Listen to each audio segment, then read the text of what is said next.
कन्या को दे दिया है, और कन्या को दिया हुआ जो दान है, धन है, उसे पिता को वापस नहीं लेना चाहिए। प्रभु, आपको कलंक से मुक्त होना है तो आप ऐसा करें, मणि के साथ साथ आप मेरी कन्या का भी वर्ण कर लें तो आपको मणि भी मिल जाएगी और मेरे कन्या के लिए वर भी मिल जाएगा।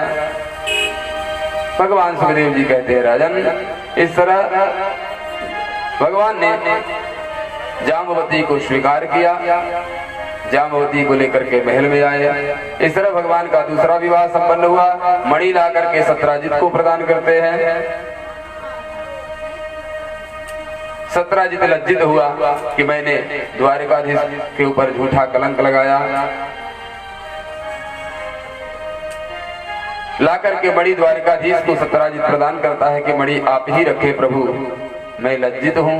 भगवान ने कहा, इस मणि के कारण मुझे कलंक लगा, ये मणि मैं नहीं रखूंगा।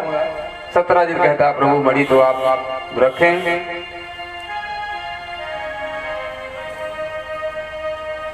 सत्राजित भगवान से निवेदन करता है, प्रभु मेरी एक कन्या है सत्यभामा, आप सत्यभामा का वर्ण करें और इस मणि को दहेज के रूप में रखें। भगवान ने स्वीकार किया। भगवान का तीसरा विवाह सत्यभामा के साथ संपन्न हुआ। चौथा विवाह भगवान का कालिंदी के साथ होता है।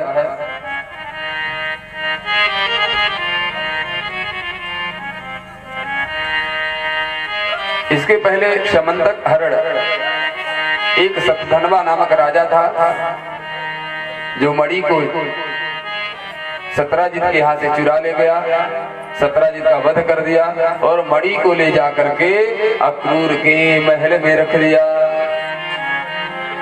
सत्यभामा को पता चला मेरे पिता मारे गए। भगवान से निवेदन करते हैं।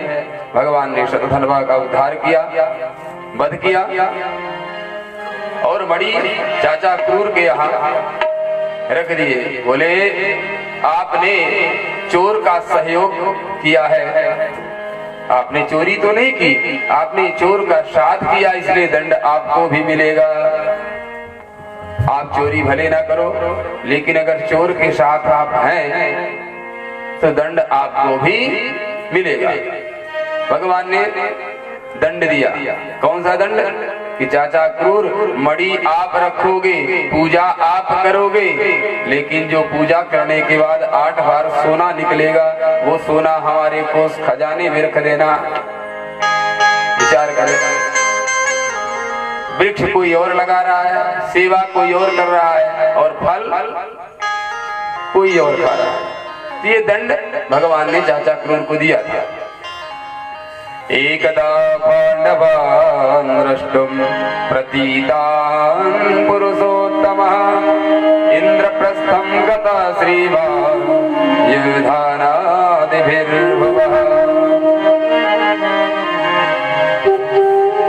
भगवान की इच्छा हुई, बहुत दिन हो गए बुआ के यहाँ नहीं गए, चलो इंद्रप्रस्थ चलते हैं।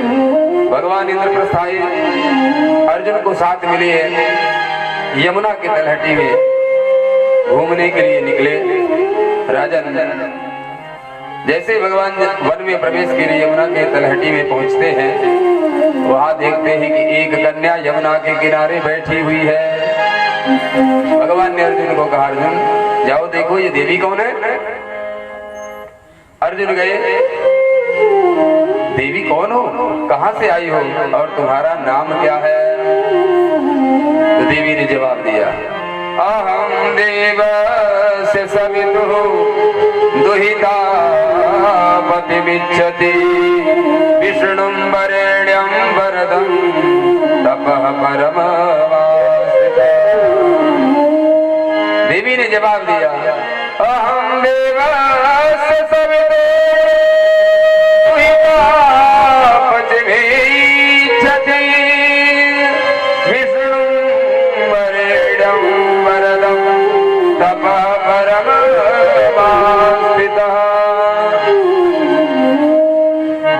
अहम देवस्य, मैं सूर्य की पुत्री, मेरा नाम कालिंदी है। तो तो देवी यहाँ किस लिए आई हो? तो कहती है पति विच्छति विष्णु वरेण्यम वरदम। मैं विष्णु की आराधना कर रही हूँ। किस लिए कर रही हो? पति इच्छति, मैं विष्णु को पति रूप में चाहती हूँ, इसलिए तपः परममास्थिता। मैं इनको पति रूप में चाहती हूँ, इसलिए उन्हीं की पूजा कर रही हूँ। अर्जुन ने हाथ उठाया और द्वारिकाधीश की ओर इशारा करते हुए कहते हैं, प्रभु लगता है आपकी बृहस्पति समय उच्च के है। बृहस्पति उच्च के कैसे? जब ग्रहों में जो ग्रह होते हैं ना, 9 ग्रह, आप कुंडली बनवाते हैं, उसमें कहीं गुरु उच्च के हो, यानी गुरु की कृपा भरपूर है आपके ऊपर। कैसे? आप जहाँ निकलते वही आपके विवाह हो जाते हैं। वन में गए मणि ढूंढने, वहाँ जामवती मिल गई।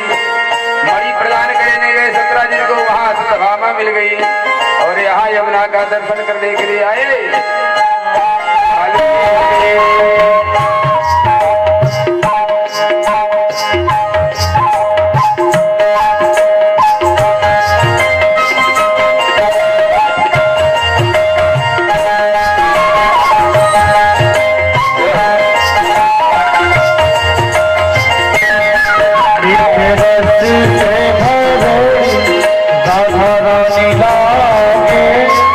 राधा रानी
कोई मिठाई ना भावे मन माखन मिश्री अपना कोई मिठाई ना भावे मन माखन मिश्री अपना कोई मिठाई हरी जी घड़िया में भावे राधा नाम मलाई हरी जी घड़िया में भावे राधा राम मलाई हरी जी घड़िया में भावे राधा नाम मलाई हरी जी घड़िया में भावे राधा राम मलाई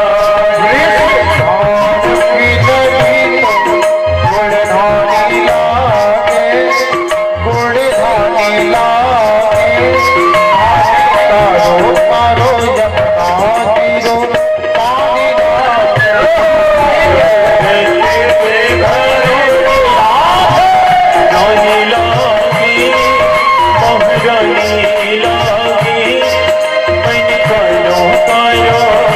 यमुना तीरो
पानी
अर्जुन ने इशारा किया, प्रभु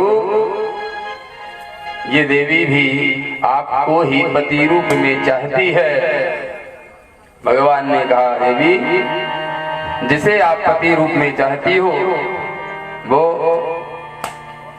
आपके मनोरथ को सिद्ध करने के लिए आपकी तपस्या से प्रसन्न होकर देखो रथ में विराजमान है। भगवान सुखदेव जी कहते हैं, राजन इस तरह भगवान का चौथा विवाह कालिंदी के साथ हुआ। कोई तारीख नहीं, कोई कार्ड नहीं, कोई निमंत्रण नहीं। आए थे यमुना घूमने, विवाह हो गया। भगवान का 5वां विवाह मित्रविंदा के साथ संपन्न हुआ। बिंद और अरविंद ये दो राजा हैं, सगे भाई हैं। इनकी एक बहन है जिनका नाम है मित्रविंदा। ये अपनी बहन का विवाह दुर्योधन के साथ करना चाहते हैं, लेकिन पहले के समय में स्वयंवर का समय था, स्वयंवर तो करना ही पड़ेगा। स्वयंवर तो इन्होंने रचा, लेकिन बहन को बोल दिए कि जयमाल तुम्हें दुर्योधन के गले में डालना है। मित्रविंदा तो भगवान को चाहती थी। जैसे भगवान स्वयंवर में प्रवेश किए, मित्रविंदा हार को ली और द्वारिकाधीश के गले में जाकर के डाल दी। युद्ध छिड़ गया, भगवान ने सबको परास्त किया और मित्रविंदा के साथ विवाह संपन्न किया। भगवान का 6वां विवाह नग्नजिति के साथ हुआ। बोले राधे राधे। भगवान का 6वां विवाह नग्नजिति के साथ। नग्नजित नामक राजा है, उनकी कन्या का नाम है नग्नजिति। 7 बैल हैं, बहुत खतरनाक है, बड़ी बड़ी सींगे हैं। राजा नग्नजित ने घोषणा कर दिया कि जो मेरे 7 बैलों के नाक में एक साथ नकेल डालेगा, उसी के साथ मैं अपनी कन्या का विवाह करूंगा। स्वयंवर रचा गया, 7 बैल खड़े हैं। जो भी राजा आते हैं उन राजाओं को, खतरनाक बैल है, बड़े बड़े सींगे, बड़ा शरीर, राजाओं का वध कर देते हैं। किसी की हिम्मत नहीं पड़ती कि उन बैलों के पास पहुंच जाए।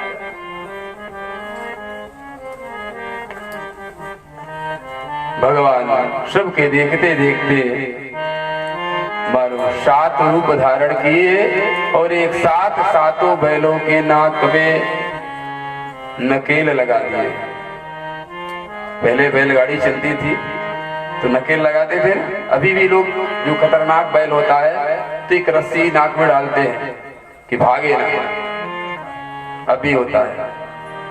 तो भगवान ने 7 बैलों के नाक में एक साथ नकेल लगाया और नग्नजिति के साथ विवाह संपन्न किया। 7वां विवाह भगवान का भद्रा के साथ हुआ, जो श्रुत कीर्ति की बेटी थी। और 8वां विवाह लक्ष्मणा के साथ संपन्न हुआ। राजन, ये भगवान के प्रमुख 8 पटरानियां हैं। ये जो 8 प्रकार की प्रकृति है, यही भगवान की 8 प्रमुख पटरानियां बन करके आई है। 8 प्रकार की पृथ्वी कौन? पृथ्वी, वायुराकाश, आपो चंद्रमा रवि। पृथ्वी, आकाश, वायु, जल, यही भगवान की प्रमुख अष्टपटरानियां बन करके आई है। भगवान के 16,100 विवाह और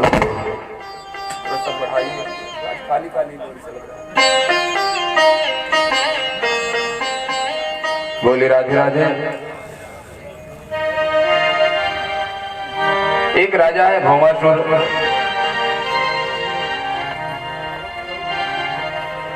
राजाओं से युद्ध करता है और उनकी कन्याओं को जब विजय प्राप्त कर लेता है तो उनकी कन्याओं का हरण कर लेता है, अपने कैद में डाल देता है। उसके राज्य में 16,100 राजकन्याएं बंद हैं कैद में।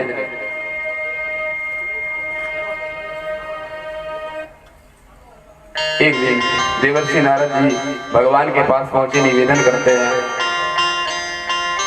कि प्रभु, माता अदिति भी इस राक्षस से बहुत दुखी है और उस राजा के कैद में 16,100 कन्याएं हैं, राजकन्याएं। उन्होंने मुझे आपके पास भेजा है, उन सब ने आपसे निवेदन किया है प्रभु आप मेरा उद्धार करें। ये भौमासुर बहुत दुष्ट है, ये अदिति के कुंडल को चुरा लाया, इंद्र के छत्र को चुरा लाया। इंद्रेण हृत छत्रेण हृत कुंडल बंधुना हृतमर्णमराधितास्तेन ज्ञापितो भौमचेष्टितम्। ये भौमासुर कौन है? ये भूमि का पुत्र है, पृथ्वी का बेटा है। भगवान ने कहा देवर्षि चिंता मत करो, उन देवियों के कष्ट को मैं दूर करूंगा। भगवान तैयार हो रहे थे, शतभामा ने देखा, शतभामा ने पूछा प्रभु कहाँ जा रहे हैं? भगवान ने बताया। शतभामा ने कहा प्रभु मैंने आपकी वीरता को बहुत सुना है, मेरी भी इच्छा होती है मैं आपके साथ युद्ध में चलूं और देखूं कि आप कैसे युद्ध करते हैं, अपने शत्रुओं को कैसे परास्त करते हैं। भगवान ने कहा मन में कि मैं तो चाहता ही हूँ देवी कि तुम मेरे साथ चलो। क्यों? क्योंकि अगर सत्यभामा नहीं जाएगी तो भगवान भौमासुर का वध नहीं कर सकते। जैसे सत्यभामा ने कहा, भगवान की प्रेरणा तो सत्यभामा ने कहा प्रभु मैं भी चलूंगी, मैं आपके वीर कौशल को देखूंगी, आप युद्ध कैसे करते हैं, अपने शत्रु के ऊपर विजय कैसे प्राप्त करते हैं, मेरी इच्छा है देखने की। भगवान बहुत प्रसन्न हुए मन मन में कि मैं तो चाहता ही हूँ देवी कि तुम चलो। क्यों? क्योंकि जो सत्यभामा है ये पृथ्वी सत्यभामा बन करके आई है। आज सत्यभामा भगवान के साथ जाती है, भगवान शंख निनाद करते हैं, भौमासुर भगवान से युद्ध करता है। भौमासुर ने भगवान के ऊपर अस्त्रों का प्रयोग किया, प्रहार किया, भगवान चुपचाप खड़े हैं। शरीर से रक्त बहने लगा, जैसे शरीर से रक्त बहने लगा सत्यभामा को क्रोध आ गया। सत्यभामा ने कहा प्रभु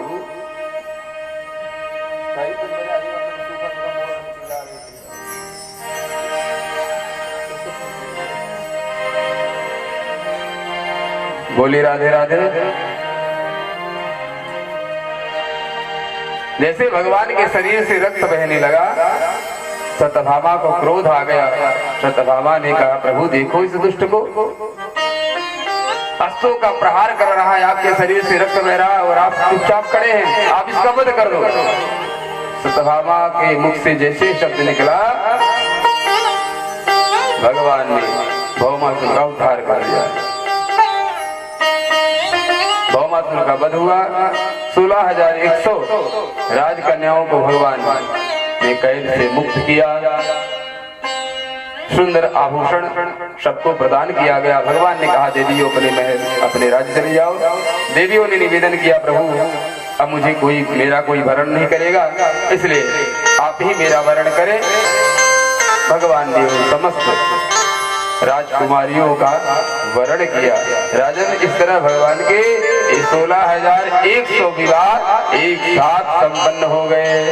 अब तो कितनी पटरानियां हो गई? 16,108 पटरानियां।